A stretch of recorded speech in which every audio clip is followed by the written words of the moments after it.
Bismillahirrahmanirrahim. Assalamu alaikum, my dear students. How are you all? I hope you are doing good. Students, we have already started our grammar work. So today we will continue it.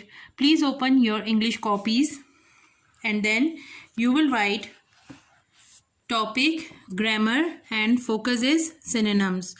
आज हम synonyms करेंगे. And what is the meaning of synonyms? Synonyms का मतलब होता है अल्फाज मानी, यानी कि सेम मीनिंग्स जो होते हैं उसको synonyms कहते हैं.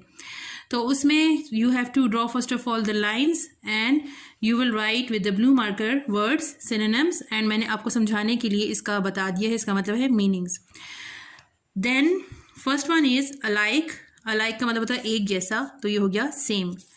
difficult मुश्किल, तो इसका हो गया same hard. रिस्पेक्ट यानी किसी की इज्जत करना, तो ऑनर यानी किसी को इज्जत देना. ब्लेंड किसी चीज़ को अच्छी तरह से मिक्स करना, जैसे ब्लेंडर में आप चीज़ों को मिक्स करते हैं, ब्लेंड करते हैं, तो ये हो गया मिक्स. स्केर्ड यानी किसी चीज़ से आप डर जाएं, तो स्केर्ड, तो ये अफ्रेड हो गया इसका मतलब. रॉन्ग इनकरेक्ट यानी गलत. डिमिनिश का मतलब होता है डिक्रीज यानी कि जो चीज़ कम हो जाए. इन्फेंट यानी बेबी, छोटे बच्चे को कहते हैं. नियर क्लोज यानी पास. फिर ब्रेव, ब्रेव का मतलब है बोल्ड या बहादुर. फिर फंटेस्टिक राइट यानी फंटेस्टिक का मतलब होता है बहुत ज़बरदस्त या अच्छा या ठीक, ये हो गया. एक्सीलेंट यानी बहुत अच्छा काम आप करें, तो उसका हो गया यानी कि गुड. डिलीशियस जो बहुत मज़ेदार हो, यमी. लिसन, लिसन का मतलब होता है सुनना, so here. And round, round का हो गया सर्कुलर यानी कि गोल. ये सारा आपने कर लिए. 15 वर्ड्स आपने नीट एंड क्लीन इस तरह लिख लेने हैं और एंड में आपने इसके साथ जो है एंड लाइन ड्रॉ करनी है. इसके बाद नेक्स्ट पेज पे हम जाएंगे. Again you will write topic, grammar and focus is word antonyms. जैसे सिनोनिम्स होते हैं ऐसे एंटोनिम्स होते हैं. एंटोनिम्स का मतलब होता है ऑपोजिट, यानी कि आप उर्दू में जैसे पढ़ते हैं अल्फाज मुतजाद, यानी कि वो लफ्ज़ जो एक दूसरे के उलट होते हैं. तो यहाँ पे मैंने साथ में आपको ऑपोजिट्स भी लिख दिया है ताकि आपको पता चले कि एंटोनिम्स का क्या मतलब होता है. सो वर्ड एंटोनिम्स और ये हो गया ऑपोजिट्स. अब पहला है एडवांटेज यानी किसी चीज़ का फ़ायदा लेना, और डिसएडवांटेज यानी कि उसका नुकसान हो गया. ठीक है. एडमिट यानी किसी चीज़ को आप जब मान लेते हैं, और डिनाई यानी आप नहीं मानते, तो ये इसका ऑपोजिट हो गया. कैप्टिविटी यानी किसी चीज़ को पकड़ना या लेना, यानी आप किसी चीज़ में बंद हो जाएं, पकड़े जाएं. और फ्रीडम का मतलब है आज़ादी, यानी ये उससे ऑपोजिट हो गया. बिटर का मतलब है तल्ख और स्वीट का मतलब है मीठा. डिस्पेयर, डिस्पेयर का क्या मतलब है, यानी अगर आप बिल्कुल परेशान हो जाए, मायूस हो जाएं, और इसका अपोजिट हो गया होप यानी उम्मीद. फेल, फेल का मतलब है नाकाम, और सक्सीड यानी कामयाबी. फ्रैंक अगर आप किसी से बहुत खुले तरीके से बात करें, या सीक्रेटिव यानी आप उस चीज़ से छुपा लें. फिर उसके बाद आ गया हॉरिजॉन्टल यानी सीधा, और वर्टिकल यानी कि ऐसे लंबाई में. नॉलेज यानी कि किस चीज़ के बारे में आपको पता हो, तालीम हो, और इग्नोरेंस यानी कि जहालत. रैपिड बहुत तेज़, और स्लो यानी कि बहुत सुस्त. सॉरो कहते हैं गम को, और ये जॉय खुशी.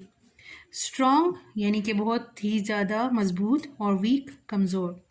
स्कैटर का मतलब है बिखरा हुआ, और कलेक्ट का मतलब है जमा, यानी सब कुछ इकट्ठा हो.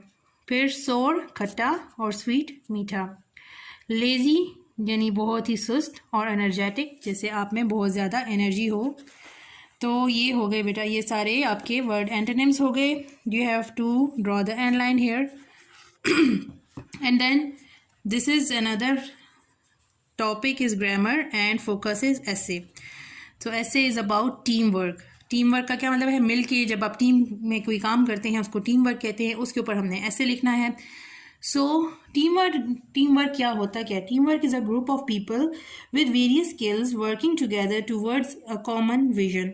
यानी बहुत सारे लोग जब मिल के एक काम करते हैं, उनका विजन होता है, वो अपने महारत से, अपने स्किल्स के साथ सबको मिल के वर्क करते हैं, तो वो टीम वर्क होता है. जैसे आपने देखा है गेम्स है, क्रिकेट है, उधर वो टीम वर्क होता है. अकेला बंदा क्रिकेट नहीं खेल सकता, उसके लिए पूरी टीम की ज़रूरत होती है. इसी तरह आप ऑफिस में देखते हैं कि अकेला बंदा पूरा दफ्तर नहीं चला सकता, सारा मिल के, या आपका स्कूल है, ये पूरी मैनेजमेंट मिल के जो है वो स्कूल चलता है. तो इसी चीज़ को टीम वर्क कहा जाता है. Team work compiles the ideas of several people, यानी बहुत सारे लोगों के मुल्क के जो ख्यालात होते हैं उनको कंपाइल का मतलब है उसको मिला के एक आइडियाज़ निकाल के काम निकाला जाता है। They combine the ideas, skills, helpfulness and leadership.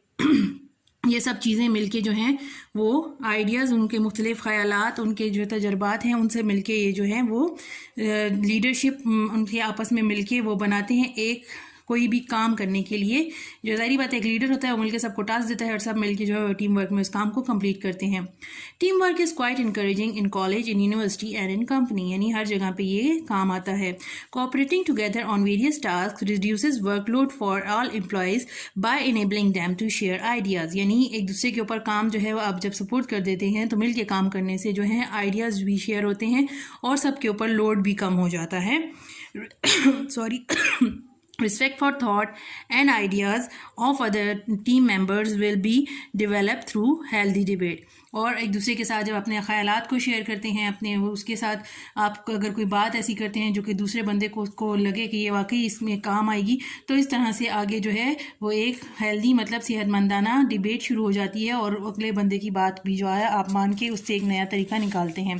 Team work is also reduces work pressure on every worker, यानी हर एक के ऊपर तो सारा काम का जो लोड नहीं होता, टीम वर्क से हर एक जो है वो काम डिस्ट्रीब्यूट कर देता है।